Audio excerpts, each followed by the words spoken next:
Welcome to the Triangle Tennis Podcast. We have a very special guest with us today, one of the OG original Triangle players. He has one of the best looking games in the Triangle. If you watch him, it's beautiful, great looking game. He is also arguably the best trash talker in the Triangle as well. And I want to introduce our guest, Josh Collins. Hi, everybody. How you doing? Josh, do you accept the moniker of best trash talker in the Triangle? Man, that's some high cred right Yeah. there. There's a couple good ones. There's a couple good ones around here. Names? Who next? So there's a guy over at Northfields Club. His name is Paul Hosier. Okay. Paul can definitely talk trash. He's talked so much trash it pisses me off. And he's backed it up twice. It really does piss me off. So I have to give him his credit there. Court trash talking and off court trash talking. Maxwell, he definitely holds his own. He's got a bit of an unfair advantage as a former trial attorney. Yeah. Right? That's like he's pro in trash talking, he essentially. throws it out there. He'll definitely throw it back out there at me. Those are old one that y'all may not have played against because he had a baby and he stopped playing recently. Malik Daniel. No. Malik he was a 4-5. He got bumped up to 5-0, came back down to 4-5. That dude, he can talk trash and he can back it up. Malik Daniels, if you're listening to this, Daniels. we need you back on the court talking trash at 4-5, maybe 5-0. We gotta get him back in the mix. Yeah, he do. He's a real good tennis player. He played college. He was in the Army. Oh, wow. Dude was legit. Now he's old. So Is that trash We talk can right work. there? We can work with old. There's 40. We got 40 plus leagues. We got doubles. We can work with that. oh man, 40 plus leagues. I would never play in that until I'm about 7 What? years old. I Definitely can't not playing wait to 40 plus play league. 40 plus league. I am so excited. Oh no, that's where tennis goes to die. No. I get FOMO for my friends that are 40 plus, and like I want to get a fake ID that says I'm 41 so I can join one of their teams. Now my game definitely translates to a 40 Yeah. plus league. I use a lot of Yeah, you slice, lobs, off pace balls, and then mix up pace balls. It probably does play much better in 40 plus, but I don't care. Yeah, I don't know if you remember this, but you were playing me and Lawrence Isaacs one time, and you hit a behind the back drop shot winner off of like a pretty good ball from one of us. And that was the perfect mix of like old man ball and some flair. It was a truly beautiful shot to behold. It doesn't count because I got my ass whooped in that match, so that doesn't count. That match and the other one that we Oh played. yeah, together, I believe. yeah. The one I played with, I think I played with Davis Humphreys, and the other one, yeah. I don't know what happened. I think I took an extra caffeine pill for that one. That was just we were on for that one. But I was in prep for this, was going through your tennis record, and you get some very tasty wins over the last couple of years, man. Oh yeah, I got a couple good ones in here. Is there one that sticks out at you that's particularly satisfying, or was a particularly good match? Oh yeah, so I had a match last year, here 8-5. My team is, I think we will end up running for top 2. Maine's team was by far the team that was going to win the Kerry League, and I'm playing with Guillermo, and we were playing Ian Young. I don't know if Ian Young. I know him. He's good. Yeah. Yeah, good, very good tennis player. He appealed down from 5-0. That makes sense. Awesome hands at the net, great serve. His backhand return is awesome. He appealed down from 5-0, and there was this young dude who just popped on the scene named Ben. Pops up on the scene. He was killing everybody in mixed doubles, and he was a UNC club student or something. Okay. He gets on Jermaine's team. He gets on Richard McClenny's team. But everybody's talking about this Ben guy. So they're talking like he's the best foil in the Triangle. And I told, And this was last year? this is last year, yes. Oh, Yes, this year. I told Rich, I'm like, okay, he's the best foil. I was like, I'm going to beat him when I play him. I'm like, I'm going to beat him. And then he gets on Jermaine's team, and I'm like, oh, you put this guy on your team? I'm going to beat him too. We walk out to this match. Me and Guillermo walk out to this match, and the first set, Ben and Ian beat us 6-0. wow. 15 minutes. Wow. And they were up 5-0. They were up 5-0, and it's my serve. And me and Guillermo, we talked for a second. It was like, I'm going to hold my serve. And he was like, oh, okay. He ain't hit no face. Oh, okay. Sure. I served for about 10 minutes. Remember I said the match only lasted 15 minutes. My last service game, I served for about 10 minutes. We get broke. And they win 6-0. And now Guillermo and I are on the sidelines drinking our Gatorades. And he's like, "You gave it your all." And I was like, "No, I didn't. I still got some more." Yeah, I was like, "I can go harder on my forehand and my Mhm. serve." He was like, "Oh, okay. Me too. But we're going to be very sore tomorrow." I was like, "All right. I love pain." So we take the second set, 6-3, 6-4, and then we take the tiebreaker like 10-7. Wow. Oh, wow. Everybody else on the team lost. but me and Guillermo are sitting on the sidelines, now drinking our Gatorade, talking about how much pain we're going to be in. Yes. But it was satisfying. There is something special about losing, it's about eating a bagel and winning a Mhm. match. That has happened to me one time in USTA against the director of marketing for TTP, Mhm. Daniel Marchek, the very first league match we played against each other. I won the first at 6-3. He bageled me, and it was one of those sets that, like, it's not like every game went to deuce. It was Mhm. it started, and then all of a sudden it was over, and then I think I won in a tiebreak 12-10 at Garrett Road. It's a special moment when you eat that bagel and pull it off. Oh yeah, no, it's a great feeling. I've done it twice in the past 2 years. I have one against one of your East End boys, Oh, Mr. Spencer. Oh, Mr. Spence. I have one, Mr. Spencer, but this one was even better. He was up 6-0, and I believe 5-0. come on. Or 4-0. It's either 6-0, 4-0, 6-0, 5-0. He's playing me and Raymond Mhm. Zoo. Oh, yeah. And I was like, he tried to hit a ball down the line off his backhand at 5-0, and we're getting destroyed. And I volley it. And so then I start talking trash Mhm. to him. I'm like, "Man, this backhand, if that's all you got, there's nothing else you can do anymore. Down 5-0. I'm like, let's just talk a little trash and see what happens. Let's get in his head. Let's get in his partner's head. He's playing with this guy named Cesar Ramos. Get in both of their heads and see what happens." So I'm talking trash, like trash, A+ trash talking to Spencer. I'm talking so much trash. Jermaine is behind the fence, and he's like, "Josh, chill." I'm like, "All right, cool, whatever. I've done Mhm. what I Yeah. needed to do." We steamrolled Spencer and Oh, Cesar. no.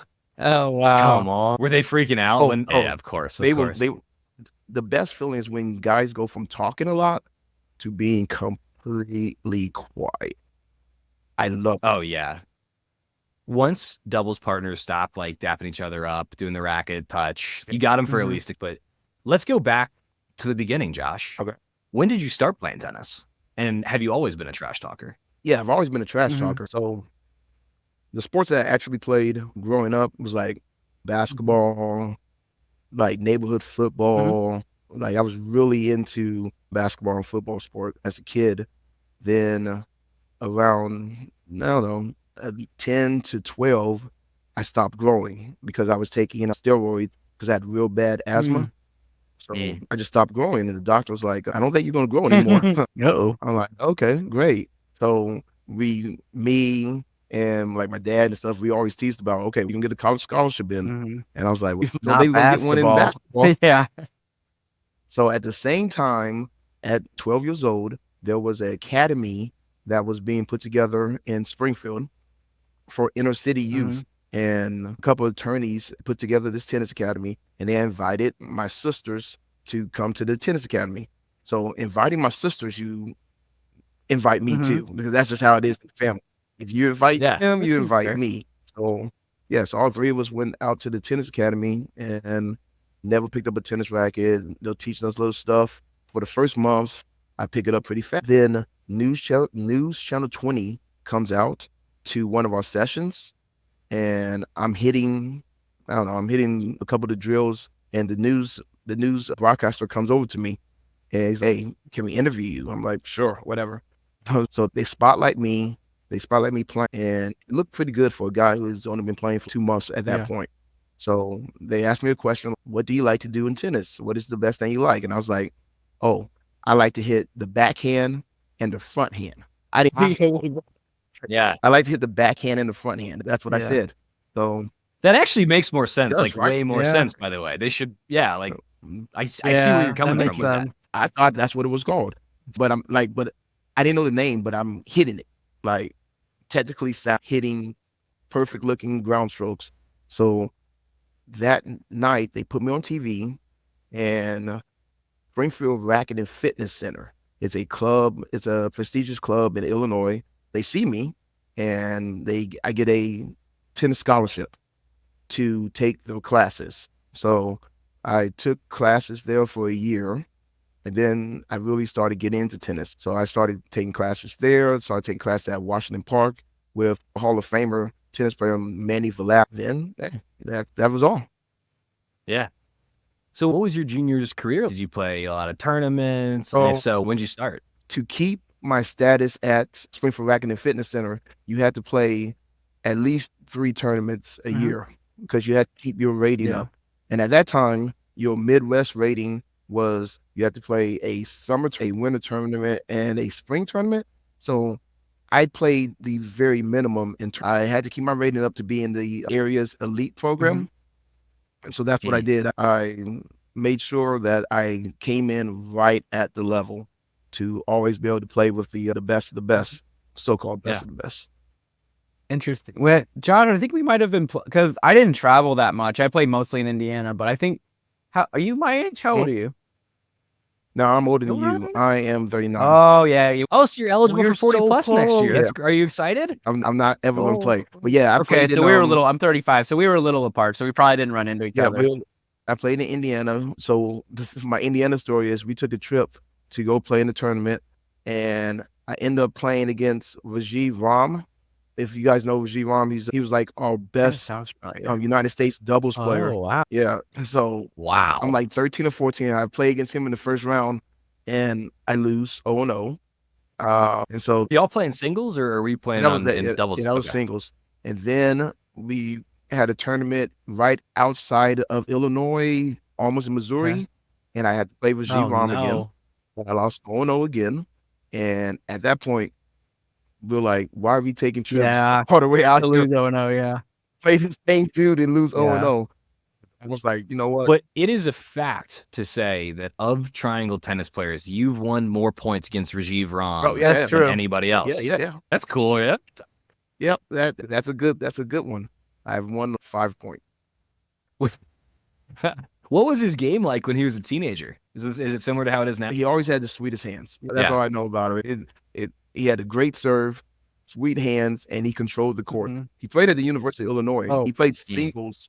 Like, he was a legit singles player. But to make a living in the ATP, he had to get his doubles game right. And he did do that awesome doubles game. And holy shit, I just can't believe you played against Rajiv Ram. Sorry, I lost my train of thought because I'm just hung up on the fact that you've played against Rajiv Ram not once, but twice. Twice, yeah.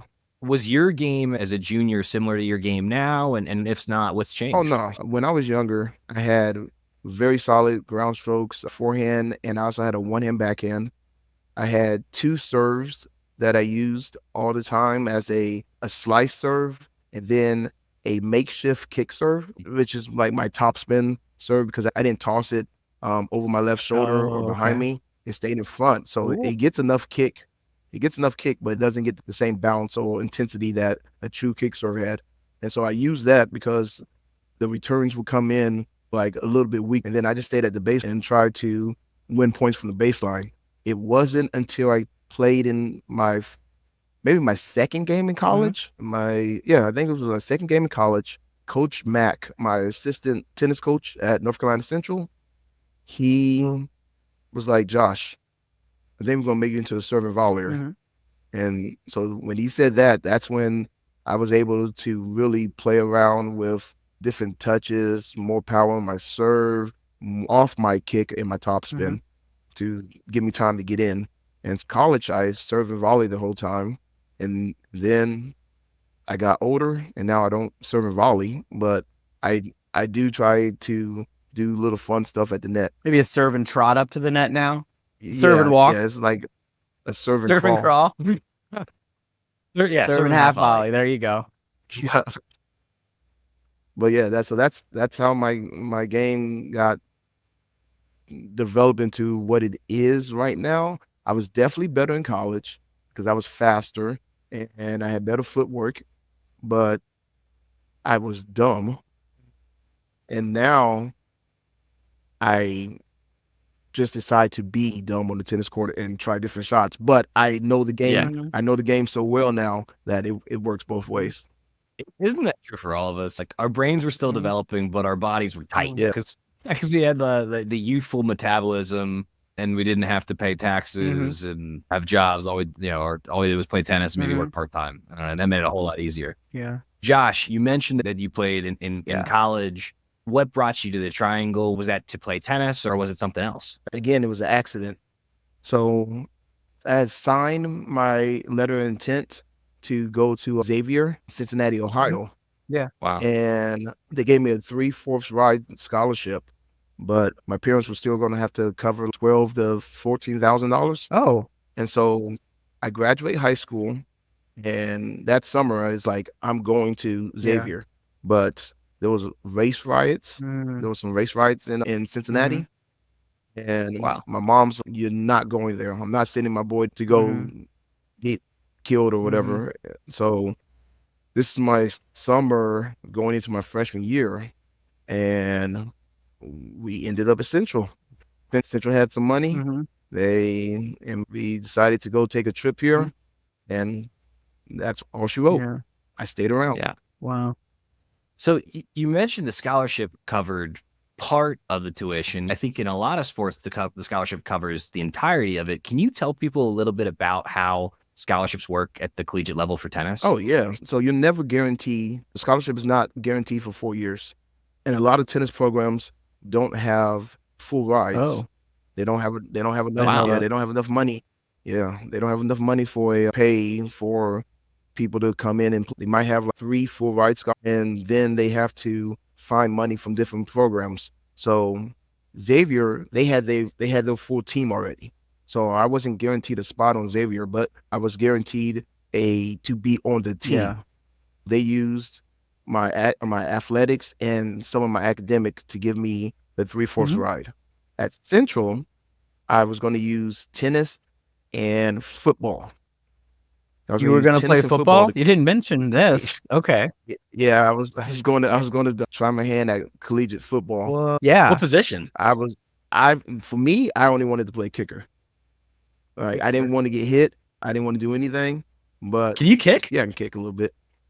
How many other collegiate tennis and football players have there Wow. been in history? 6 tops? There used to be a guy around here he was the starting QB at Tennessee, Okay. and he played number 6 on the Tennessee Volunteers tennis team. Wow. Wow. And now he's a coach, and his name is Bo Hardegree. Wow. That's so rad. That's a level of athleticism that's So wait, truly you said you were going to unimaginable be, did you get to shoot? Like they said you can play any, how does that work? Like usually, No. Okay. How did that work? No, they were just trying to figure out how to get more money. For Okay. me. So they were just going to throw you in as a kicker. Yeah, so I get a couple more bucks, but it didn't work out, and they found out that I had some good test scores, and they used me as tennis, and I had academic scholarships. I was a Eagle Scholar. Oh, nice. So I was almost fully covered for at least 3 years at Central. I wonder how different that is now with NIL, because in theory, if you've got a booster that's motivated, you could have an unlimited number of scholarships. Yeah, No, they wouldn't be you're still scholarships. you're but an still unlimited capped, number of right, Josh? players paid for Aren't there a cap? For NIL deals, I don't think a college. Yeah, go ahead. Sorry. Yeah. Oh, for NIL, I don't think a college player can make more than $5 million. There's a cap? I didn't know think that. so. I think that's the number. It's either 5 to 8. How many guys are hitting that cap in collegiate tennis? I wonder. I'm Zero. thinking zero. Zero. Yeah. There's not a big enough market. Like there's a golfer. Golfers are asking for about $500,000 to $1 million though. Golfers? Because Collegiate yeah, golfers? those people who went into the transfer portal who were asking for more money on the NIL because they have this huge following on Instagram and TikTok. Oh my God. So they have a little name for themselves. What is it? What's the name? What's the name? Oh, I forgot which one it was. I forgot. Oh, my fault. I don't know the golfers. Oh, yeah. I thought they had a little name. Yeah, I know Nah, like they- guys that so I the only sport I watch is Indiana basketball, and we shell out like millions of dollars per player. And that, but Yeah, I bet you. okay, so yeah, but I think there's a cap on the number of scholarships you can offer still. I think that's different from NIL. I don't know for I sure. think it's 4.5. I want to I say don't for know. tennis still, because you have to offer an equal number of men's and women's scholarships, and because football takes up Everything. so many, women's tennis I think gets 6, and men get 4.5. Yeah, Is that that sounds about right. That sounds about right. And now in America, you have probably one scholarship for American tennis Oh, player.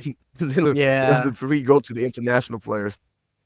Yeah, so what was the composition of the Yeah. team like? Was it primarily American guys? Was it a mix then, or was it primarily overseas people? So my first year at Central, we were in the transition program. So we were trying to one. Actually, my first 2 years, we were trying to become D1. So we had a lot of American players on. And then my third year, Coach Nass, he was the head coach, David Nass. He branched out. So he went to Venezuela. We had a guy from Cuba. And he also brought in some West Coast tennis from California. Wait, you got a guy from Cuba in the early 2000s? Yeah, On Wow. the team? yeah. I would love to That's know what how I they would got. think. I don't know how they made that happen. I don't know if he actually lived there, but he was Cuban. Yeah. So he was definitely Cuban. Wow. And do you know what the team is like now? Is it still a mix, or is it primary? Because I know UNC and Duke, huge numbers of those guys are international. Yeah, Central. I haven't followed Central like I should have, but yes, there's a lot of international players on the men and women's side. I know they've got at least one guy from Finland because he took a class with Dr. Josh Lundberg. And he mentioned Lumberg. Okay. the other Josh. Yeah.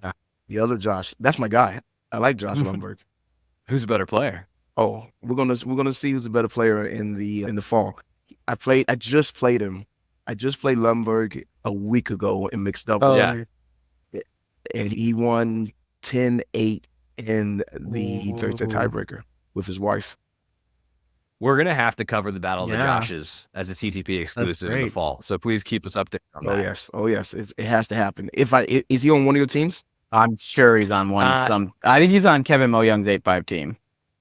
Oh, Then yes. Oh, he's on your team then. Yeah, I'm pretty sure he's on that team. Yeah.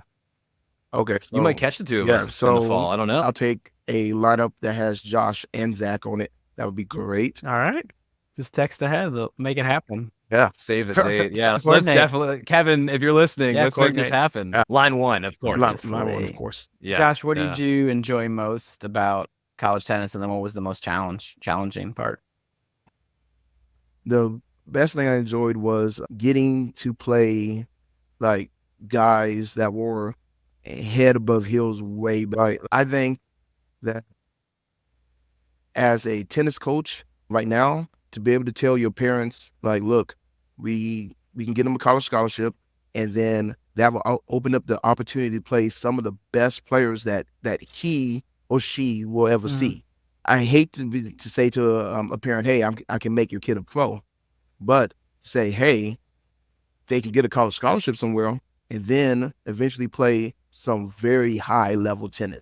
So that was awesome, being able to say that I played against somebody from UNC or something like that. Like, that's great. The worst thing about college tennis was my program wasn't strict enough. Oh. Yeah, it wasn't strict enough. I came in to Central hoping to like really improve and Coach Nass and Coach Matt, great coaches, but you had maybe 3 to 4 guys that were solid, and then the last 2 or the last 3 other guys on the team, they were carrying the load. They were trying to get better, but in practices, they focused more on the bottom half, and then the top half, we just did our own thing. Yeah. So I just wish it was just a little bit more strenuous. So I'm pretty sure I know the answer to this next question because of what we talked about already, but who's the best player you ever played against? And if it's not Rajiv Ram, then I'm really excited to hear the answer. The best player I ever played against is Rajiv Ram, but there was this guy, Joey Kudla. He's from Guy, amazing tennis player. I don't know what happened to him after college. He was American. He did all the big academies and then maybe he burned out or Yeah. something. This guy, he was number one in Illinois, even when Vaughn was there. Wow. The guy was great. The guy was really good. You touched on this. You went to the academies. Burnout is very common in tennis. Were there any players that you came up with that were great players, but just reached a breaking point? They're like, you know what, screw this. Yeah, there were two twins who played at Cornell, and they made it 1 year, and then just stopped playing tennis. And Illinois is low key a very strong tennis state, and there were definitely some good players there. They came out of the Love to Serve tennis, which is Donald Young's. It was Donald Young's dad's program, and that was in Chicago. And he had some really talented players that they just called it quits at around 15, 16 years old. Yeah, I know between like sometime right after I turned 13 until I got to high school, I pretty much walked away from tennis. Yeah. Because I think, I still have my moments now, but I'm much better on the court. But I just was getting so in my own head, and I couldn't have fun out there. Yeah. And I was getting so mad and so worked up. I just wanted to play other sports, and because I didn't feel that way in any other sport. And that time off helped me get back into it in high school. But I get it. It's hard. Matt, when you were a kid, did you ever walk away for a bit? Yeah, I think I told this story. I played. I ended up quitting because I went to IU because I could have played maybe D3. I was fine. But I remember playing club for like 2 weeks and smashing a racket, and then I didn't play for 10 years later, like 10 more years. Like I just completely gave up. But I was curious, Josh, you work with a lot of youngsters who are high level. How do you help them manage that? I'm a little bit more laid back after I realized that I've been too hard on them. So I do try to make some of my lessons a little bit more fun, where they're able to still learn something, but also be like, okay, look, I don't have to be too serious with that. You all know a student, an ex-student of mine who right now is just a shell of himself. He could easily be a top 5-0 in the area. And at 13, 14, he stopped being serious in tennis. And that's Brandon Kiesner. You can play. Brandon Kiesner was the number one tennis player in North Carolina in tens. I think he got to the number one, or at least top 5 in 12s. And then around 13 and 14, stopped taking it seriously. But when I say, like, y'all really don't know how good Brandon really is. Yeah. Just that guy is. I think that's an age when a lot of kids burn out, but also it's an age when a lot of young like boys discover girls for the first time. And it's like, I could hit a forehand for 3 hours, or I could try and talk to a girl for a little bit. And that definitely helped dissuade me from focus on tennis all the time. I was a late bloomer. I didn't discover them until I got into Central. Yeah, I was the opposite, Zach. See, once I started playing tennis, it was much easier to get girls because I was on the varsity team. So I had my letter jacket. So it was like, so the more I play, the easier this gets. We never got a letter jacket on my high school team. We got a pullover and it said varsity boys tennis. And I don't know why that felt, it would have been so much cooler if it was varsity men's tennis, but like we were children, we were boys, but it just looked so ridiculous and so uncool. I think that, and it was very comfortable, but I think that No, ours were the cool ones like you'd see on TV and stuff. It didn't, I just had a couple patches here and there, but all the letter jackets looked the same. Josh, did you get the leather jacket in high school or college or both? In both. And we got to make Easton boys jackets. You have I still want the jerseys. I think the jerseys come first. Oh, yeah. You guys are going to play in jerseys. I would play in jersey. All right, cool. I was actually thinking crop tops. I'm fine with that. I think that would be a good look. Yeah. Yikes to the crop tops. It would be fun, though. So, Josh, you touched this a couple times. You were a professional tennis coach. Yeah. When did you realize for the first time that you wanted to be a coach? So I was coaching. I started coaching my sophomore year in college. I went back to Illinois to Springfield, and I was a junior counselor there, Mhm. and I did that for on and off for a few years. And then I got back into coaching with RDU tennis. So I don't know if RDU tennis, that's Ryan Rosenthal. He's also the one that's in charge of the Raleigh Pro League. But he had a startup company, and I needed a internship to graduate from Central. Okay. Um, so Tuffy Taylor, I'm just going to continue dropping names around Name here. drop. Yeah, I'm just going to do it. Makes people more like it name check. So Yeah. seriously, drop like 300 names if you can. Got you. So Tuff Taylor, he's in charge of Impact Tennis. He's Kurt I was gonna say Larson. Kurt Larson, yeah. Yeah. So Tuff Taylor put me in contact with Rosenthal, and I was his tennis admin. So we would go into different HOA facilities, and he would pitch the idea of tennis camps, adult clinics, junior clinics, and private lessons, and then I would teach at these places. And I did that for about 7 years.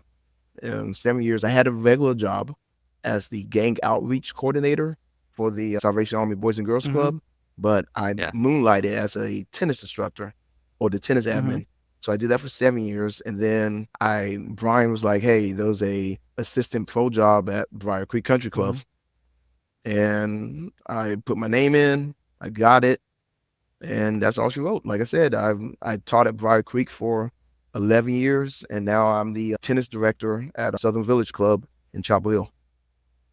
That's awesome, man. Yeah. I want to hear about your other job as a gang outreach coordinator as well. What was that work like? Yeah, that was fun. It was great. We was going to different neighborhoods in Durham, find different programs that catered to kids that were close to falling out of school or close to joining gangs. We do reading programs, different skill work, barbers, wood shop. Yeah. And then we developed AAU basketball. Oh, nice. Yeah. And we put together AAU basketball teams from ages 8 to 18 called Save Sports. And we did that. And you should see all these boys hopped on, came around during the bad times where they could have fell into the streets. They were in the gym working out. So that was pretty cool. I really enjoyed that. Yeah. I went from working with at-risk youth to very privileged people. A big difference, yeah. Yeah, that's a huge difference. And you would think. So I am actually very curious what similarities there were. Like where was the overlap? Because kids are just kids, right? Yep. What's like where'd you see that? So so you would think that the at-risk kids were the more mischievous ones, but the country club kids are very mischievous. They just know how to hide it. Okay. So, like you said, a kid is definitely a kid. It's just one is going to do it right in your face, and one is going to hide it, and then they have the parents you have to get around. So that's the biggest difference. I would agree with that because I used to work at a youth shelter, and they're very blatant when they do something wrong. They're not, they're not good at hiding it. Very just clearly, no, you can't do that. That was they'll look at you like, what? Yeah. What do you say when a kid's like, I did it? What? Back then, we use more suicides, run the steps, like running, okay, little punishment stuff at the Boys and Girls Club. Here, we're like, call your parents. Yeah. Let's move into a slightly different segment for a moment. It's time to talk about plugs. Josh, what would you like to plug today? All right. I like to plug. What's the why? Liquid IV. I don't know. I started drinking it last year at States when I saw Ezra cramp up. There we go. There's an Ezra plug right there. Boom. I saw Ezra cramping up at States, and I was like, I don't think I drink enough IV stuff. So I started buying Liquid IV, and now they have crazy flavors, and it's great. Is there a flavor that speaks to you in particular? Oh man, I like the Star Pop now. Have you ever seen the old firecracker popsicles? It used to be like red, white, and blue. It's funny that you should. Not only have I seen those, I have a case of those in my garage right now because that is objectively speaking the best flavor. I Mhm. totally agree with you. Agree. Man, that liquid IV is amazing with that flavor. Yeah. I Matt, you got a just favorite liquid ordered, IV? so I just started on the liquid IV train for this summer because it's been insane. I just ordered some. Yeah. I had some other versions, but they sell liquid IV at Costco, so I was like, what am I doing? Why don't I just get this at Costco? So I will let you know my opinion very soon. But Josh, you have a Lemon mixed doubles lime. league too going on, right? Oh, but yeah, I should Yeah, plug. make sure we plug that. Liquid IV is great, but mixed doubles, you need it. You're gonna need it for all this double. Yeah, I run a tennis league. I started during COVID. It's called the Social Tennis League. It's for the whole Triangle area. We have somewhere around 550 to 600 people that have participated in the league. Like I said, I started when COVID shut down. You had people, they needed the itch of tennis, and I figured out a way. Yeah, I figured out a way to make tennis social distancing. It wasn't 16 people coming together for a league match. It was you and your partner playing against another two. So now I just run it. I run it in the winter now, but it's a mixed doubles. That's awesome. Matt, We've got Seven Oaks coming up. I think that's at the end of July. So make sure you get signed up for that. Great tournament. Again, Davis Phelps runs that. And then I think and where is that tournament? At Seven Oaks at the country club.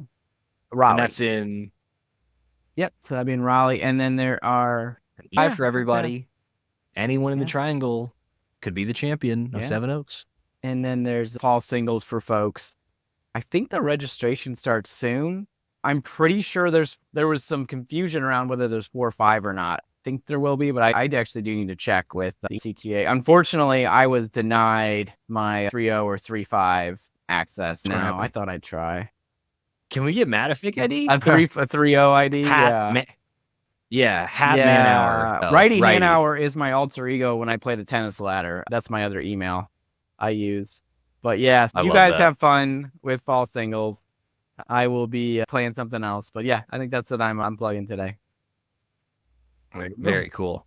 I want to plug the East End Combine. Specifically, I want to plug what's been referred to as the Green Plan. Christopher Green put a lot of thought into this and came up with an idea for how we would actually go about doing an East End Combine. And here's the rough plan. If you've got ideas, write in. And even better, if you like it, just take it and run with it, because Matt and I are busy with the podcast, but we really need this East End Combine to happen because it'd be a lot of fun. The idea is we cap it at 30 participants. Each participant will be eligible to compete in 3 events within a 4-hour window. The schedule for the day is we would start at 8 a.m. and have a 15-minute warm-up. We would then do 45-minute sessions. From 8:15 to 9 a.m., we do fastest serve accuracy, suicide runs, and groundstroke accuracy. East End has 4 courts, so each court would be its own event. We'd take a little break, and we're going to take a few of them throughout the day so people don't overheat. We don't want that. From 9 a.m. to 9:15. For session 2, we would do overhead consistency. That one is going to be by the way, a lob competition, a drop shot competition, and fastest serve part 2. Take another break. We would do session 3. And I'm going to, just for brevity, going to leave out the events here. We would from 10:15 to 11 a.m., another break, then followed by session 4, which would be from 11:15 to 12. And then at 12, we'd be done. We'd have a couple beers, maybe a little bit of food. We'd recognize the winners. I don't know. Maybe the person that wins the event will get the event named after them. But the East End Combine, the skills competition, it can happen.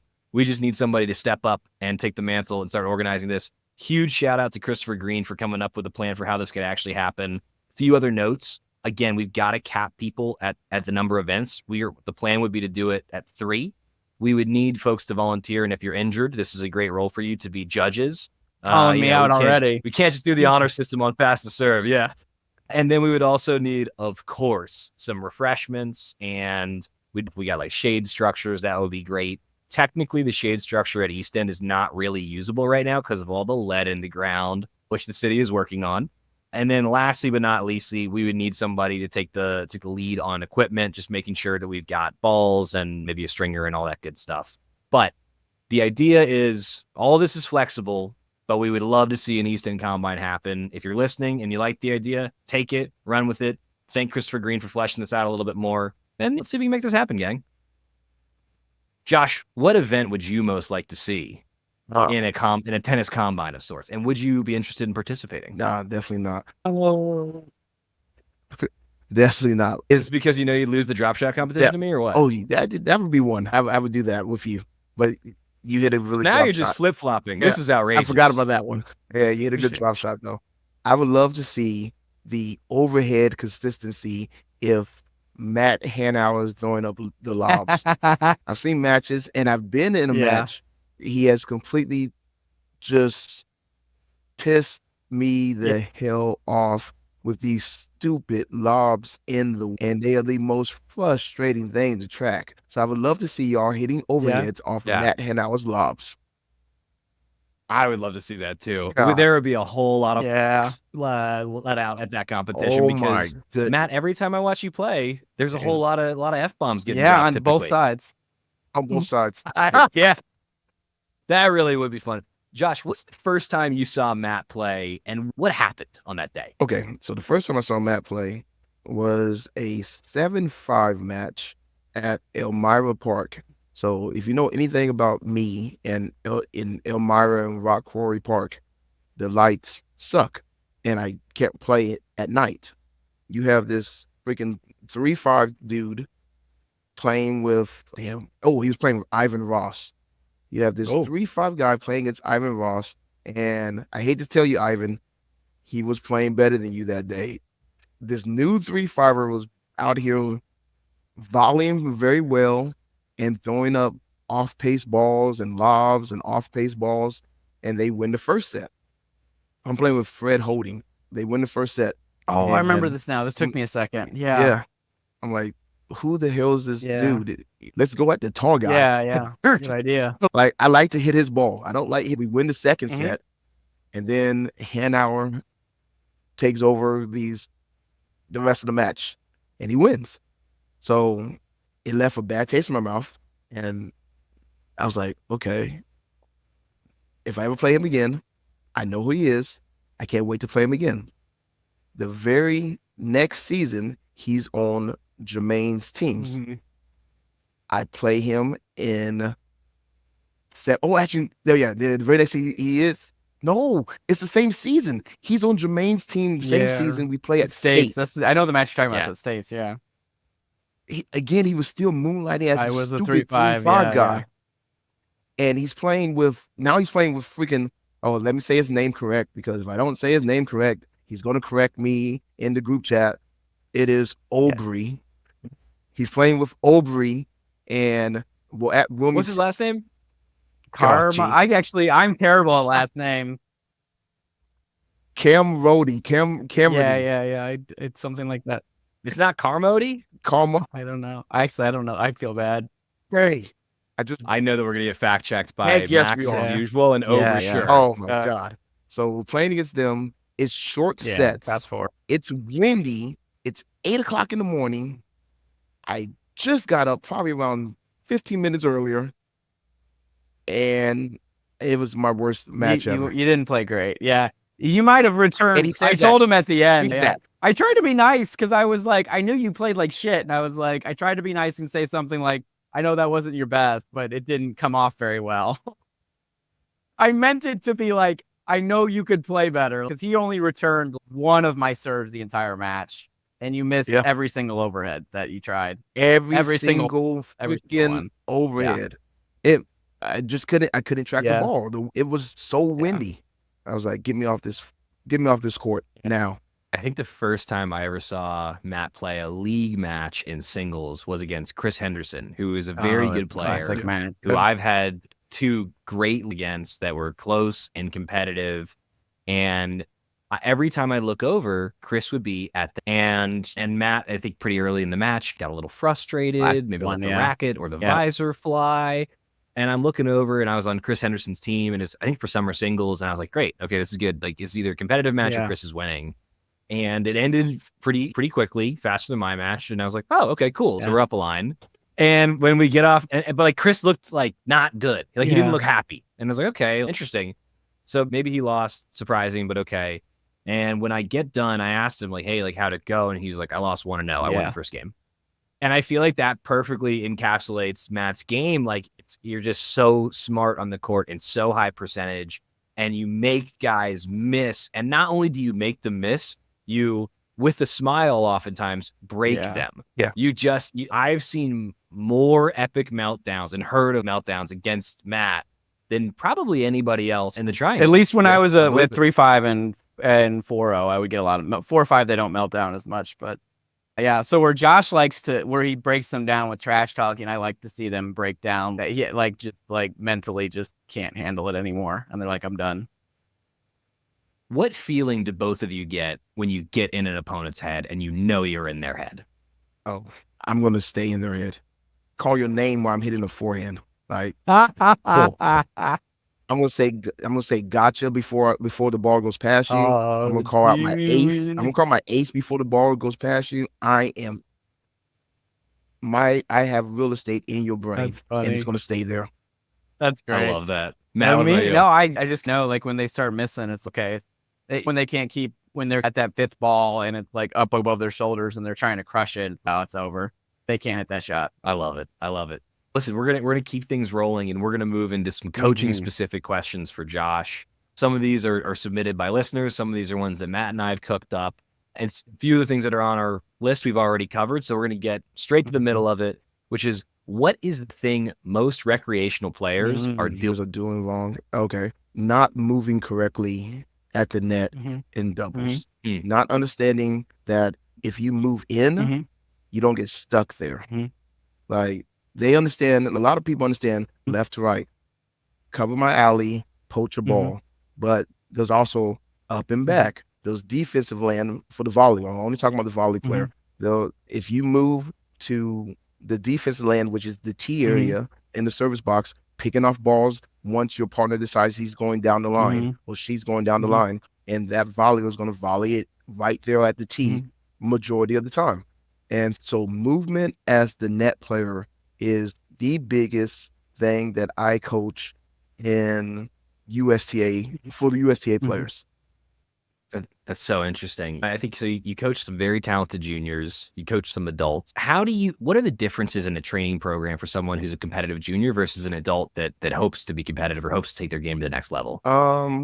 With the juniors, I think it's opposite. It's flipped. When you first start coaching the juniors, they hit the ball extremely hard. They want to just finish off of the first or the second shot. So you do a lot of training, a lot of hitting sessions. We're saying cross quarter. We're saying that's what a lot of juniors need to work on the most, fixing their topspin. So instead of it driving every single time, you can have heavy topspin. You can have a loopy topspin. You can have the drive topspin. And now with adults start off not hitting the ball. They're scared to overhit the ball. So to get to tweak their game where they're starting to understand, I can put more pace on this ball. I can hit with more spin. If I hit with more spin, I can actually swing a little bit harder. Racket head speed. So I think that's the biggest difference, other than the willingness to move your feet and cover. But hard hitting to fit into hard hitting. That's super interesting. Do you have any students you want to give any special shout outs to? So yeah, I'm working with, I call myself the Women USTA Pro, because I do not teach men USTA players. I don't. I will. If you call me up and you're like, hey, let's work on something. I'm not going to say the majority of my lessons are juniors and USTA women. Out to my 3-0, 3-5 women here at Southern Village. They had a goal of trying to win the Eno League, and they went from last year, I think they were either mid or right below the middle of the bunch, to this year they were in the playoffs. They lost a close match to the eventual team that went to states, but they did awesome. They came to clinics, they worked hard, they figured out partnerships, and they pushed themselves. I'm expecting some of them to get bumped. It doesn't matter. They're ready for 3-5. Definitely shout out to them. My juniors, most of my juniors are from the Briar Creek people, and they're old now.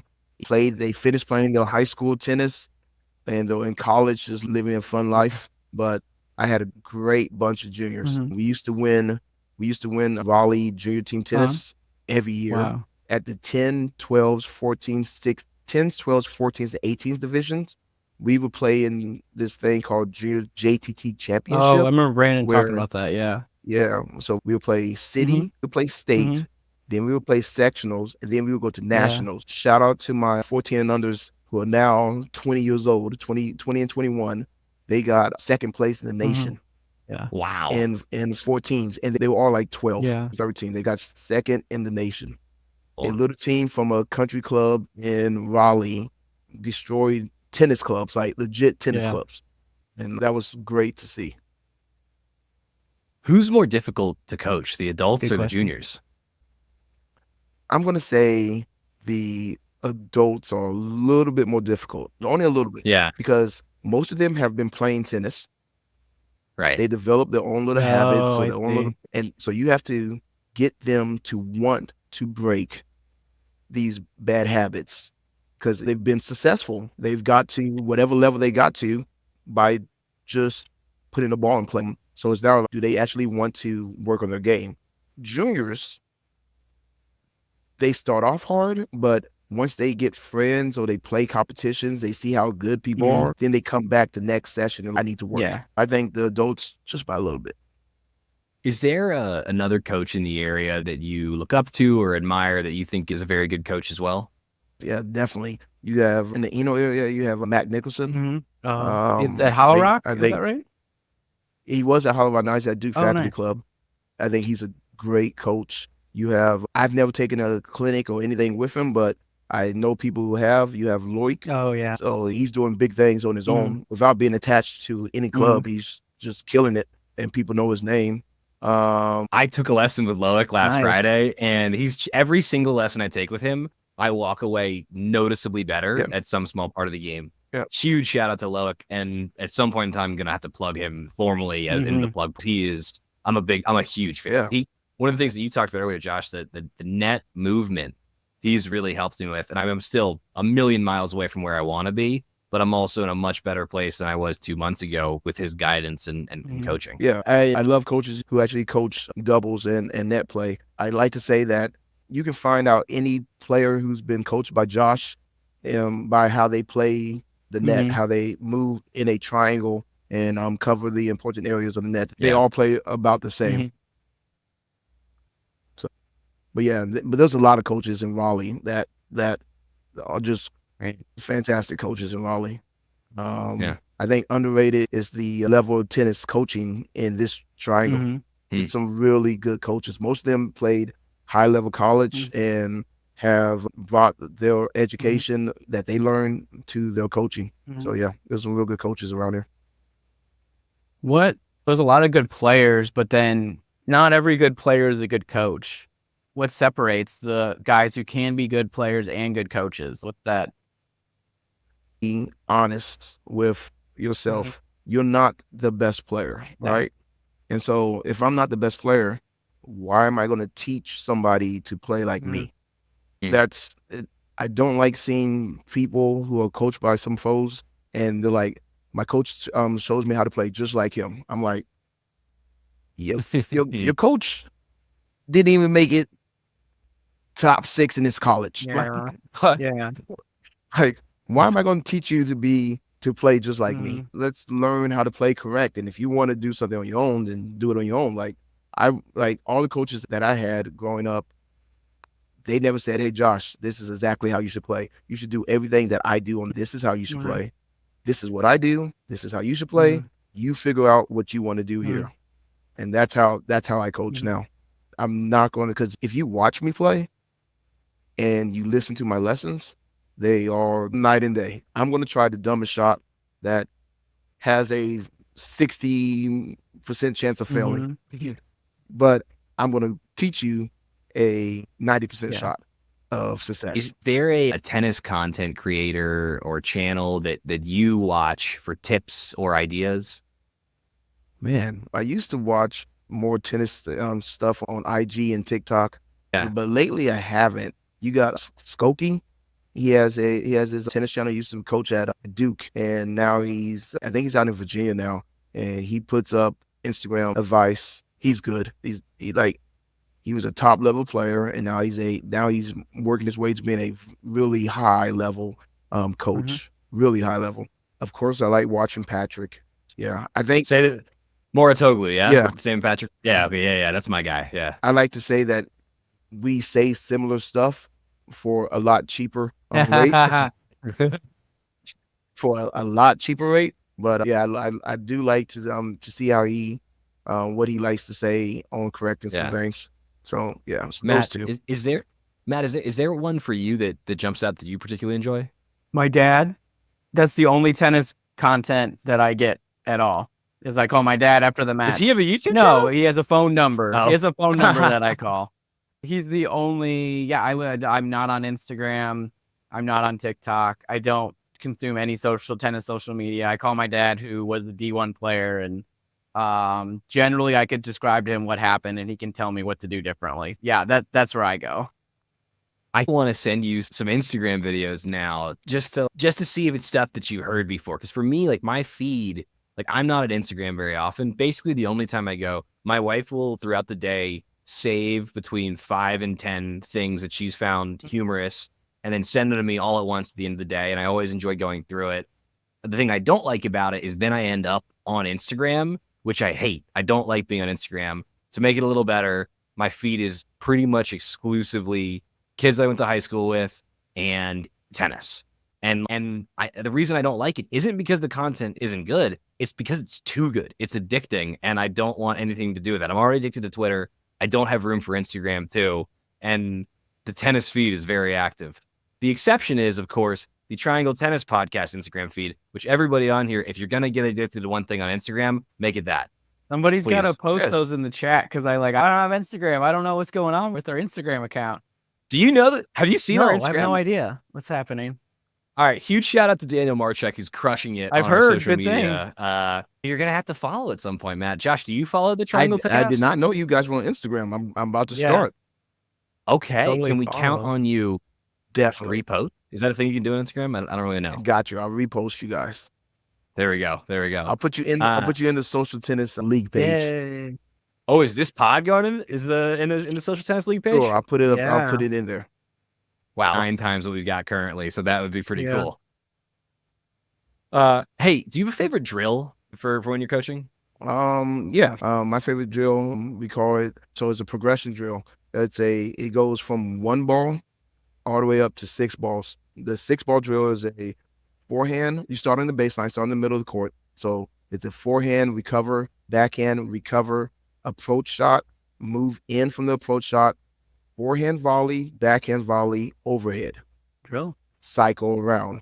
Then but I do it a little bit different. I start off 1, and then 2, then 3, then 4, then 5, then 6. But you have to. The only way you can progress to the next level is if you get all the balls in play. Oh, that's a good Yeah. drill. So you can't. Yeah. You can't graduate Yeah. until you finished each Yeah. level. Great drill. What does a normal day look like for you, Josh? And maybe you can compare it a little bit to when you were strictly teaching pro and now did you say director or director? Yeah. Like you can compare and contrast and what that looks like. All right. So my normal day now as the director, I wake up, I check my email. I have tons of little emails, either from members or from coordinators or people who have found my information and asking for lessons. So I get that. Then going to the club, I answer directly to the manager, to the GM, and she'll either tell me some good news, some bad news, so. Yeah. Wait, what does good news look like and what is bad That's news? good. The good news is there was nothing wrong. There's nothing wrong at the club. No news is good news. Everything. Yeah. The people like you. We have a good note or a good email about how a camp went or how a clinic went. So that's good news. Bad news is we have to spend money on fixing the hard or something that costs money. Something broke. Yeah. So that's the bad news. So after that, I have daytime women clinics, daytime women lessons.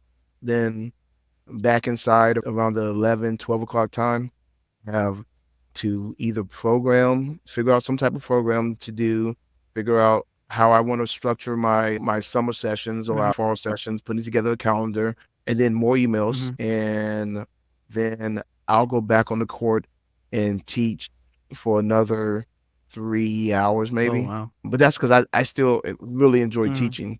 But the biggest difference from here in Briar Creek was that I didn't finish teaching at Briar Creek until 8 o'clock, 7 o'clock. Here, I cut off around 5:30, 6 o'clock most nights. I have more of a social life to do other things. I can actually keep a girlfriend now, stuff like that. Is there a lady in the picture? Yeah, I have a girlfriend. She plays tennis. Nice. Oh, do y'all play league matches together? Nah, we haven't played any league matches together. We talked about playing some mixed doubles. Yeah. Maybe. We have not actually played any real matches. She's a 3-0, but she got bumped up to 3-5 last year, and she appealed back down just to get one more year under her belt. Yeah. Is there another couple that you want to call out for a recreational match in front of all these listeners? Who has a 3-0 wife? Oh, you just had him on. Bible. Yeah. Yes. Yeah, I forgot about him. Yeah, he has a 3-0 that'd wife. be a good match. Yeah, that would be a fun match right there. This is the longest we've ever gone in the podcast without mentioning Swing Vision. If this match is to happen, please record it, one of the four of y'all with Swing Vision, because I want to watch that too. Yeah, that would be a fun little match. They actually they subbed into two matches in my league this year, and they won, I believe, both matches. Nice. That would be a good little match. I would. All right. Okay. It's time. It's we time go. for America's Here we Game. go. Some are calling it the greatest recreational tennis guessing game in the history of the Triangle. Matt, do you want to take the first one? What do we got here? What's the game? What's the game? Oh, Say the name. Guess that triangle tennis player. Yes, that triangle tennis player. Are you ready, Josh? All right, let's see. Okay, first one. He has an unusually compact swing and hits great flat angle. He has a signature hat involving a famous musical group. I didn't know that last part. I knew about the hat. He is not known for his movement. He is not known for his movement. He has a very compact game. Hits good angles. I think he is. Do you want one more hint? I think I can give you one more. I've got one more hint. He hits 2 first serves, and it's not Ryan Seiko. We already did him. It's not Ryan Seiko. Compact. Is that new? No, he's always done this. Wow. Yeah, he's always done this. Yes, he tells me. Yeah, compact swing. Not I can give you another hint. Angles. This one's gotta give it away though. His shots. He often has smoke around him, and it's not from his shots. There's a chain smoking guy out here. Maybe the little vape action. Sort. Yeah. It is Tyler There you go. Yay. Ding, ding, ding, ding, ding, ding, ding, ding. He threw me off when he said 2 first serves. It's Tyler. He does hit 2 first serves. Yeah. I think we get that's true. this one because I haven't noticed that. Or I haven't made that connection. At least. I haven't either. It's the same. He's got it's a good the same serve. one. Both of them. Sure yeah. Really, and he definitely hits angles off of that forehand that he doesn't take back. Yeah. He doesn't get his feet set any special way, and he can still hit the ball flat as crap. And Tyler Carroll. Yeah. I think he's a lock to get bumped. By the way, that's my prediction. Him and Ezra, nasty combination this year. Yeah, Matt, I'll take the closer. The happiest tennis player you'll ever meet. Laughs throughout. Yep. I didn't even need it. That was. Sorry, no, you're right. Sorry, yeah, that was too easy. Sorry. What is Sterling? If you say the happiest tennis player everybody you knows ever it's meet, Raymond. which is one of the 3 prompts, and everybody knows it's Raymond Zoo. This guy, he smiles. He apologizes for hitting winners. He'll smack a ball at you and still say sorry. Raymond's. Yep. I've never seen somebody laugh more on a tennis court than Raymond, and I think all of us could probably use a dash more Raymond in our mental approach to the game. His giggles are infamous. They're infamous. Sorry and giggles. There's nothing better than seeing him just absolutely mash a backhand winner in doubles and then giggled against somebody that doesn't know, because it's like, he just torched you and then he giggled. Then he giggled. Oh my God. I love it. I love it. Whoa. All right. Lastly, but certainly not leastly, he prefers his backhand return to his forehand. He's a former 4-5 who is now stacking wins at 4-0. Okay. He's a teacher on and off the court. Ooh. Oh my God. Hell no. You Lawrence got Isaacs. it. Good job. That's the one. Ding, ding, ding. 3 for 3, Josh Collins. Lawrence- Nicely done. Lawrence Isaac. That's my guy. That's Oh. my doubles partner, my oftentimes doubles partner.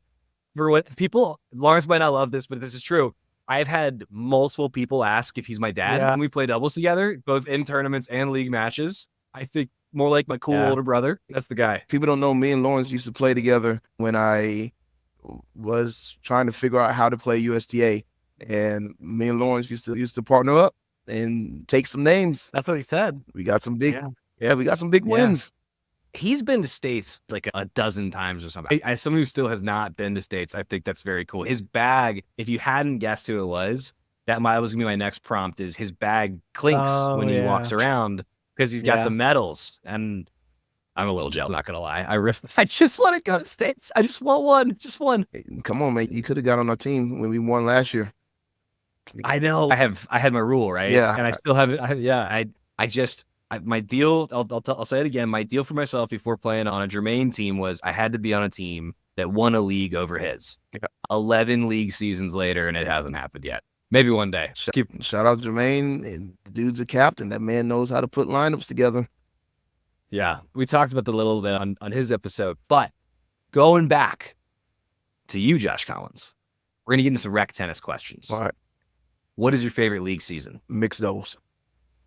Mixed up. Is it spring, fall, summer? Summer. What's the why? The why? Because I don't like. There's too much testosterone on the court in men's doubles. So throw a young lady out there and brings it down a little. Yeah.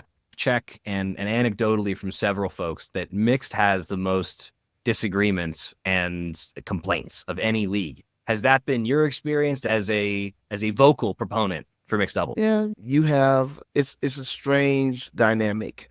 You have some people who want you to attack the woman down the line. Mhm. You have some women who get upset when you attack the woman down, and they're playing with their husband, and so then they get upset. Then you have the ones that get upset when you attack the man down off of the woman's serve. Yeah. Yeah. It can get ugly in mixed doubles. I guess I just don't understand what there is to get upset about. Like, the point is to win and to play tennis. And if one player is weaker or has a weak shot, do people expect to happen? I just don't understand. Josh, what do you think about? I think it's that rule. I think with the rule change, it'll be a lot easier. Like, there used to be the 4-5 guy with the 3-5 woman. And I think that's what caused a lot of the problems. Yeah, it's probably. I'm pretty sure it's a little bit different now because you don't have the 4-5 man taking over everything. Yeah. And it might come down this year, but I don't know. The man is going to be playing more net points and hit bigger balls, hit bigger serves. And so it just makes it seem like the young lady is not involved as much. So, a lot of people don't like that. Yeah. I don't hit hard in mixed doubles at all, though. Yeah. I use nothing but spins. See, that's why I'm They don't perfect for mixed. I don't have a hard ball in the arsenal. Yeah, they don't like that either. Yeah, no, though. they hate it. They hate spin stuff. Yeah, they hate it. But they can't get mad at you for spinning them off the court. Yeah, it's not like they're going to yell at you. Yeah. Yeah, they did. Oh. I had one match where I was playing and a woman, we were winning. We were winning like 6-0 or something like that. And the woman said, why don't you just hit the ball regular to me? And I was like, oh, okay. So I hit one regular to her and she didn't return it. So I was like, all right, I'm going to go back to Yeah. I haven't got that before. So you play a lot and you coach a lot. How do you balance that? by not having practice matches. Okay. Yeah, I don't play any practice match. I don't practice day long. I didn't used to do that. So I had to figure out how to not stay on the court 24/7. And now I'll coach, I'll go home, I'll play one match, maybe two matches in a week, and then repeat it. So how many leagues do you typically play in per season? In the spring, I play in 3 leagues. I play Raleigh, Durham, and Cary. In the summer, I play in 2 leagues. I only play mixed doubles. I don't play tri-level or singles. Play in 3 if Kerry has teams, but I'll play 8-0 or 9-0 in the summertime. In the fall, I might play only 2 teams. I only play 8-5 usually. I have played 7-5 a lot, but I don't think I'm on a 7-5 team this year. So yeah, so just 2. Yeah. But if you were to look back before COVID, I probably played 100 something matches, and now it's down to like maybe 50. So yeah, It's actually funny that you should mention that. I have your tennis record pulled up right now, and your next USTA match will be your 600th USTA match since 2014. Wow. that's wild. That's an average of 60 a season. Yeah. You're on the way to 1,000, man. Yeah. Is that going to be a big day, cool day for you when you hit that? No, but if it's against somebody good, I'll enjoy it and I'll say it out. I'll say it to them.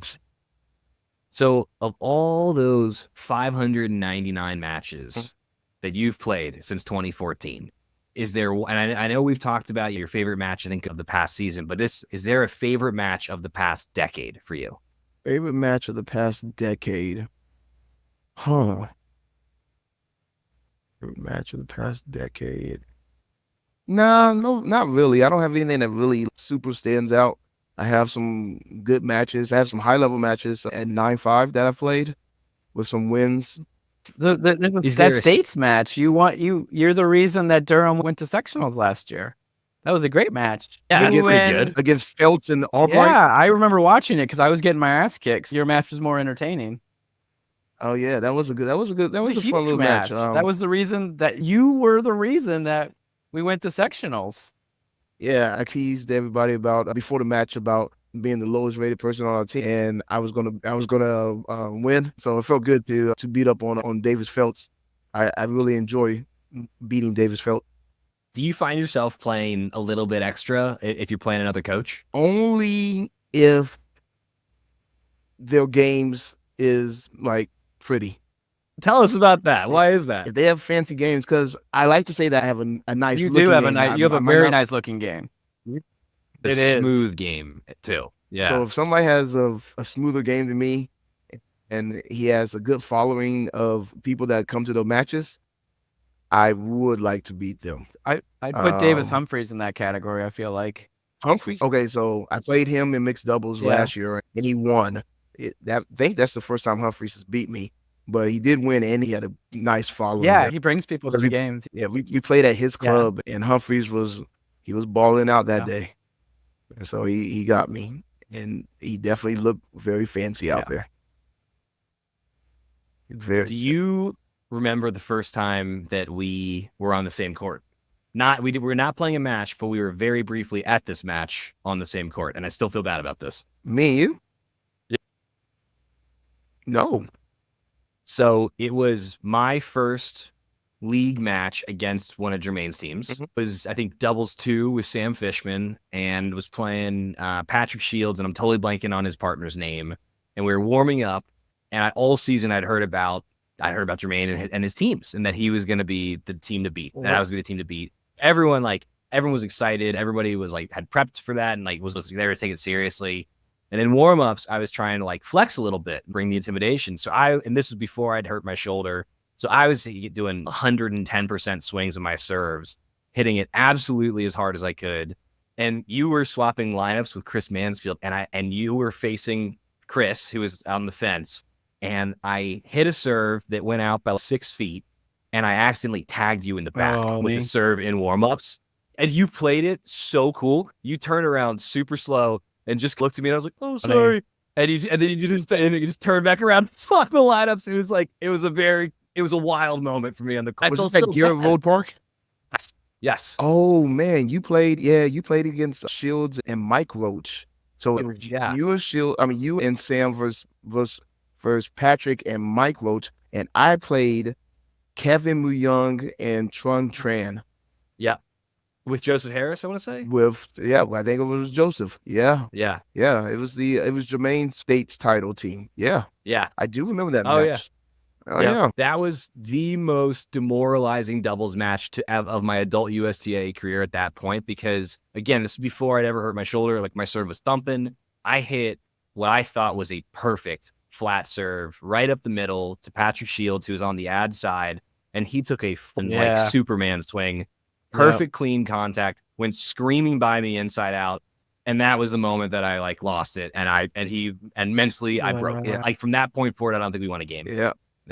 Those two, that was a tough team. Mike Roach, he doesn't play in the he doesn't play right now. But that guy, amazing. His wife has a podcast. Oh yeah? Yeah, that's the actual big one. Yeah. Yeah. That's right. Yeah. We're just trying to be like them. Yeah, They've got they're a real real thing. That's the following. real They've been deal. doing it for a while. Yeah. We're gonna, hopefully, once we like get a little more legit, do a crossover episode. Yeah, they don't get know on this there. yet, but we want to do it. Get on there, hopefully we can definitely. do it. Yeah? Definitely. That could be a fun one. That would be fun. Maybe we'll get them to help cover the East End Combine. That'd be great. Yeah. Have any players that you view as rivals, like friendly rivals, like guys that you really want to beat, but you also really look forward to playing? Oh yeah, I definitely have a hit list. I'd name them out here. All right. Let it rip, man. Yeah. All right, so my hit list. And you only stay on my hit list if I've only beat you once or I haven't beat you. So the moment I mark you off my hit list, you're no longer on my list anymore. So like, I'm gonna be so mad if I'm not on this list. You're on the Straight list. up. You're on the list. Okay, cool. You're on the list. Lawrence Isaac, your partner, is on the list now. Yeah. Spencer used to be on the list, but I crossed him out a long time ago. I don't care if I win or lose to Spencer anymore. He's off. J and J used to be on the list. They were top of the list. Oh yeah. They were top of the list, but and we're talking about Jaron Russell and Jackson Cabell, correct? Yes. Yeah. But I crossed Jackson off. If you only crossed off one J, have you really crossed off any J's? I don't know. Nah. Once you lose, you're no longer on the list. I don't care how many times. I don't care how many times you beat me. But once you lose, you're no longer on the list. So Jackson is no longer on the list. Jaron still on the list. Wait, did you beat Jackson in singles, or did you beat him in doubles when he was playing with someone other than Jaron? Yeah, I beat him in doubles when he was playing somebody other than Jaron. I don't think that counts. I don't straight up. You need to add him back to the list. That does not count. Yeah. Oh yeah. Yeah. Man, I got to cross him off. He was playing with it was in the 7-5 league, and now Jackson is a 4-5. Yeah. And his partner that he was playing with is a 4-0. He was playing with Naveen. Mm-hmm. So that's a legit team. Yeah. Jackson and Naveen. And I was me and Reese. Reese was balling that day. Jackson was taking balls down the line, and Reese was just touch volleying them away. I think we won. I'm sorry, Jackson. I don't remember what the score was. And Naveen, sorry, because you're getting a bullet too. But they got beat bad. That's beating the Bryan brothers when it's one of them with somebody else. Did you really beat a Bryan brother? Yeah, no, you still beat him. You still beat him. Gotcha. I think are you missing somebody from that list? I'm missing a lot of people on the list. I was going to say, I think I'm on that list. Yeah. You're on that list. I got new people that I've added to that list now. I've added Parv. Oh, yeah. I've added the most irritating player that I have no clue. I have not beat him yet is Tyler Carroll. Yeah. I don't understand why I have not beat Tyler Carroll before. But he's on the list. Freaking Ezra's on the list. These 4-5 guys, I've beat most of the 4-5 guys. So I don't have them on my list anymore. Like almost every 4-5 in the area I've beat at some point. Have in you my beaten life. Shields? Yes. What shit? Oh, you want to hear a match? Oh yeah. Okay. Patrick Shields is the big name in the area. Mm-hmm. Everybody was talking about this guy Shields. He came from playing WTT mixed doubles, and he's undefeated in USTA. He's playing with Seth Layton. Yep. Now, there was relationship issues between me and Seth Layton because I played him in Cary in a match, and in that match he tore his ACL. Oh no! Yeah, he was trying to chase down my drop shots that I was talking trash to him while he was doing it, so he tore his ACL. I actually like Seth, but we don't see eye to eye after that match. So he's playing with Shields. I could see how that would be a tense moment. Yeah. He's playing with Shields, and I'm like, all right, this dude is supposed to be the best. Mm-hmm. Get him off my court. Beat him. So Shields is not on my list.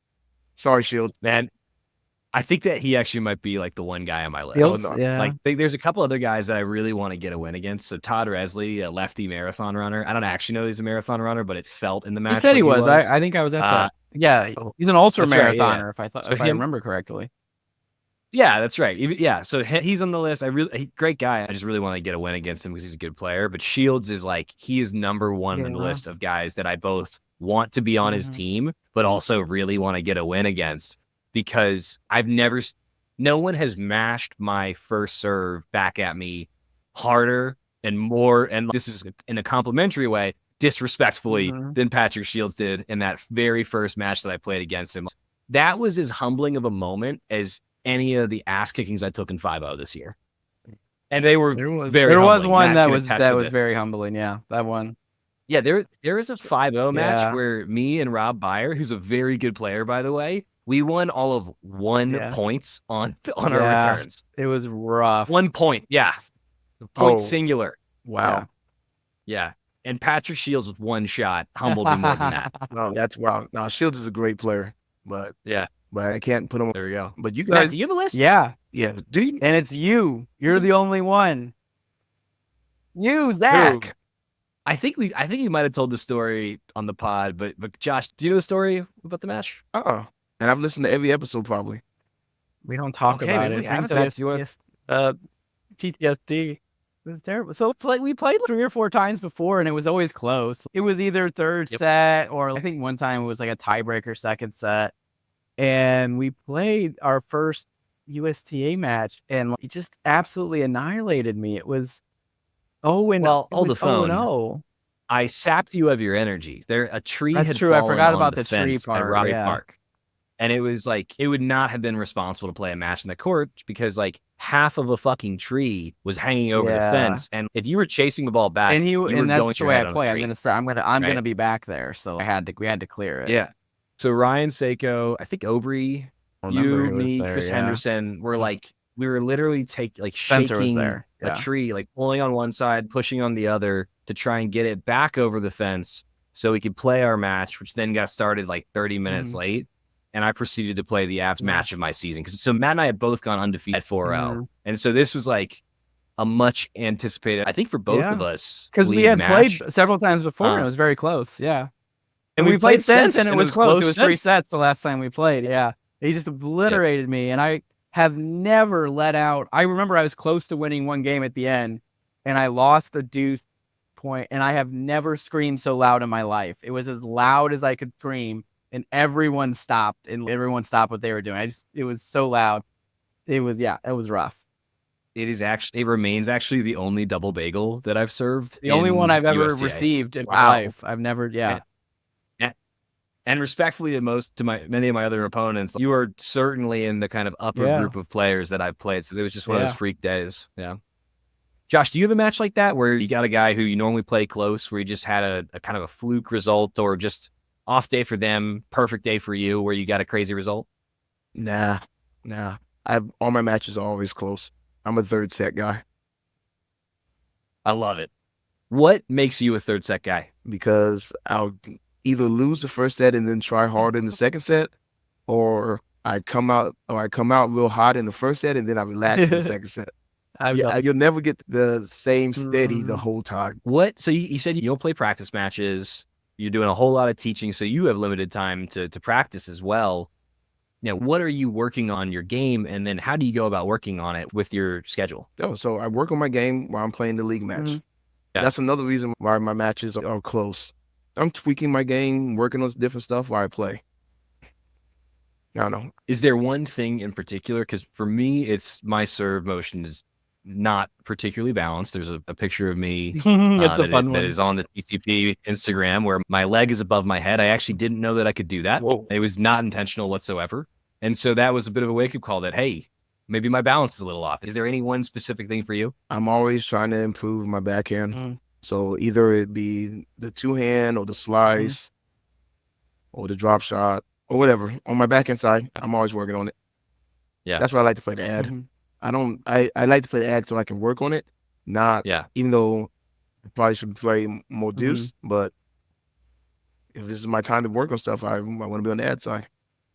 What a great segue to Matt. Give us the righty update. What's the thing you're working on most with the right The hand? serve has got to improve. It's still patty cake, and I can't figure out how to get spin on it and get some more. I need a little bit of top spin on it. I'm starting to hit the first serve a little bit harder, but then I come in with the patty cake. And the thing I've been doing to compensate for it is after I hit the patty cake, I have time to scoot back. So I oftentimes scoot back a little bit because at 3-0, even 3-5, I can tell when they're going to drop shot me. So I can usually get up there fast enough. So yeah, it's been good. I'm at the top of the ladders. Then Raleigh and Carey. I'm going to try and move over to 3-5 on one of them. So yeah, it's been fun. My right-hand game is pretty solid. That's pretty impressive. Yeah. I love it. You're like the third guy. You're the third guy in this area who has had to teach himself how to play either righty or lefty. You're the first one that I know who's gone from lefty to righty. Yeah. But those two that have gone from righty to lefty in the area. Yeah. Who are those two? You got this guy named Brad Green. He's a 4-0 right now because I think he had got to 5-0 as a righty. Yeah. Wow. And then he had a serious injury. He got bumped down back to 4-5 that next year, but then he had a serious injury and he appealed down to 4-0 at the lefty. Yeah. And he played, and now he's at the 4-0. I think his right is coming back now. So that's one. And the other one, he's a instructor around here. His name is John McClellan. He is a lefty tennis, but it's because he had shoulder problems. And so he taught himself how to play as a lefty. Yeah. That seems about right. A level drop. I think I could be solid at 3-5 in another year, and maybe a low level 4-0. I'll never be an upper level 4-0. I wouldn't have to serve. Wouldn't be there. So Matt is serving righty essentially for this is his first year of doing that. What tip will you give to Matt to help him get to that 3-5 with his right? Is Matt, are you slicing your serve like you do with your lefty, or are you actually getting right there? Oh, okay. Hold on. This is an audio podcast. What are you doing, Matt, Patty with cake, your right hand? Pancake. It's a pancake serve. Oh, I can't get my mind to wrap around the spin. Can't understand the pronation I can't there. get it. I've tried switching the grip, and I can't. I just gotta take a bucket out a couple of times. Maybe I'll do that in a little bit here, and just figure out how to spin it. I can't get my mind to wrap around it. It's so weird. The first thing I would start off is with the continental grip in your right hand. Teach yourself how to pronate enough where you open up the strings at the right time so it comes off flat. Yeah. That's the first one that I would do. Learn how to actually pronate so it comes off flat. All right? Because I can serve lefty, but the only thing I can serve lefty is the slice. I wish I could do it. Because I have trouble actually snapping forward, but I can slice all day with my lefty. I would love to get my slice back righty. Yeah. You'll get it. Yeah. You'll get it. Bucket the ball. Is there anything that you would like to see more of in the tennis community, whether that's more organizing to get resources put into public parks or more tournaments or anything like that? So I'm not big on tournaments. I'm not a tournament guy.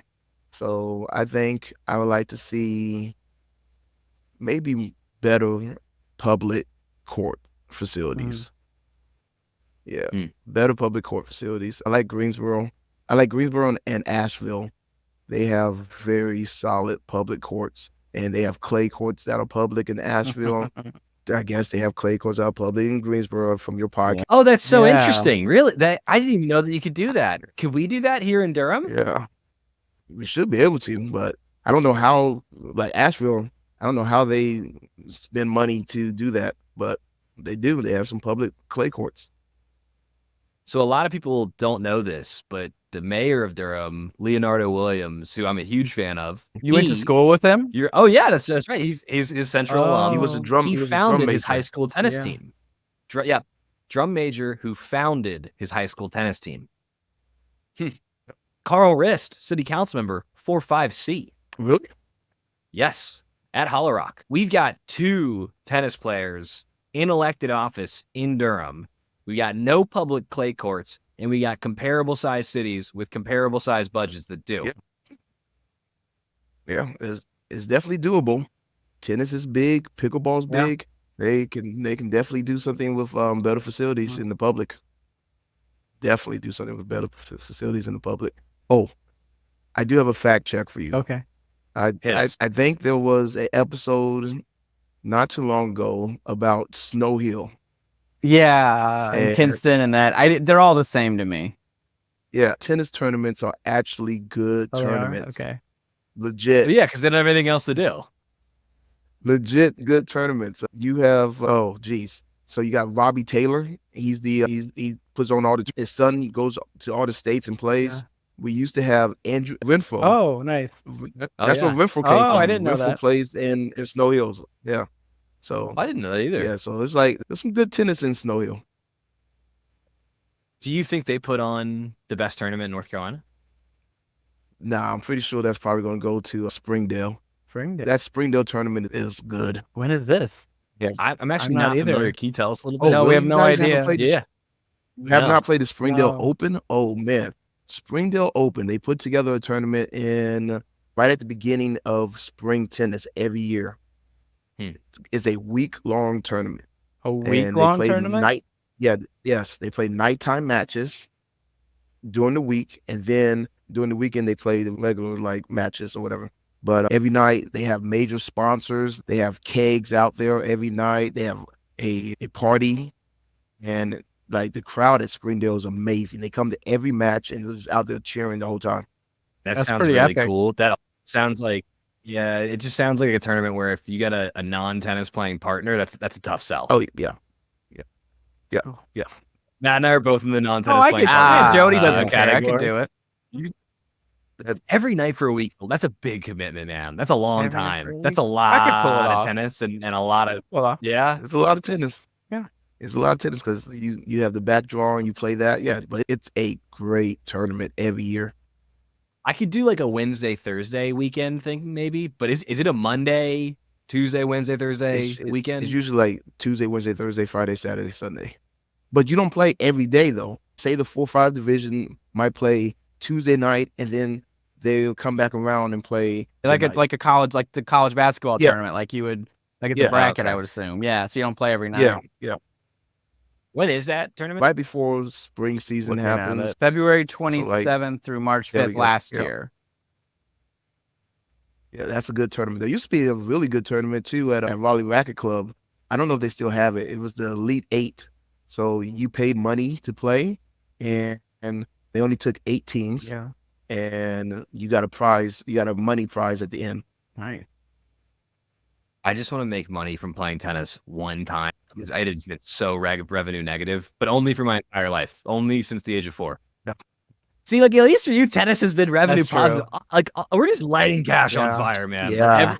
I'm about to buy some new socks that like I need, and I'm about to buy a new bag that I need because Your new bag for like your my bag's fine. all right, so it's legit. So weigh in on whether I need the bag after I tell you all this.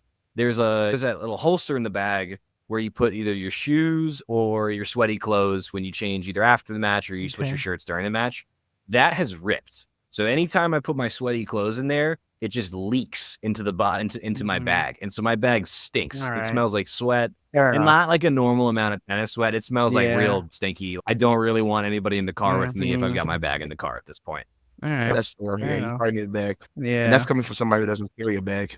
So yeah. yeah, you probably need a bag. Oh, that's interesting. You don't carry a Why? bag. Wow. Yeah. You're right. You don't. Now that I Um, think about it, yeah, that's wild. I don't want to. Oh, I don't want to man. look like a tennis player. My hands get sweaty. I need a towel. I Yeah. never know what you're gonna need. Bug spray, everything. I might have something to drink and 2 rackets. That's why I get anxious if I don't have all of my stuff with me. Oh. I have tape. Yeah, I got. I've got stuff for if I Yeah. cramp. I've got stuff for if I'm tight. I've got a bunch of water. I've got a towel. I got changes of shirts. I got to change of Mhm. shorts. I got my socks. I sometimes bring a second pair of shoes. Oh wow. I got 4 rackets with me. Like I feel secure when I've Yeah. got my stuff with me on the court, and I get really anxious if I don't. I need my cell phone. That's what I need every match. So I Really? can talk trash about. Do you check your cell phone during the match? Yeah, I'll text somebody Oh, talking about, never. man, that you can't believe this stupid match. Oh my god. In the middle of the match? I need it. It's like Matt, are you? a I cell phone never checker? check. That's the only time I never check my cell phone during a match. Never. yeah, I need it. It's When one I of the things I love about Swing Vision is, yeah. That's why I love Swing Vision. Yeah, You, your you phone's put it up there, yeah. there, and unless you got an Apple Watch, which I don't have, your phone, it doesn't exist. There's no checking it. There's like the outside world can't get in Yeah. touch with you. It's great. It's rad. Yeah. It's you just on the Yep. courts playing tennis, and Yep. that's it. But also, you can't talk trash, and I could see that would be pretty fun mid-match. Yeah, I gotta have a good time, or I get bored. yeah. All right. This has been great, Josh. We got one last question for you. What does tennis mean All right. to you? Boy, tennis means a great way to get exercise, place where you can let go of all your frustration for that day, an outlet to meet new people, and for me personally, somewhere I can give back my love for the game. Great That's answer. awesome. This has been another episode of the Triangle Tennis Podcast. Josh, thanks so much for joining us. Dr. Matt, appreciate you as always. And have a Yeah. great day, everybody. All right, now, bye.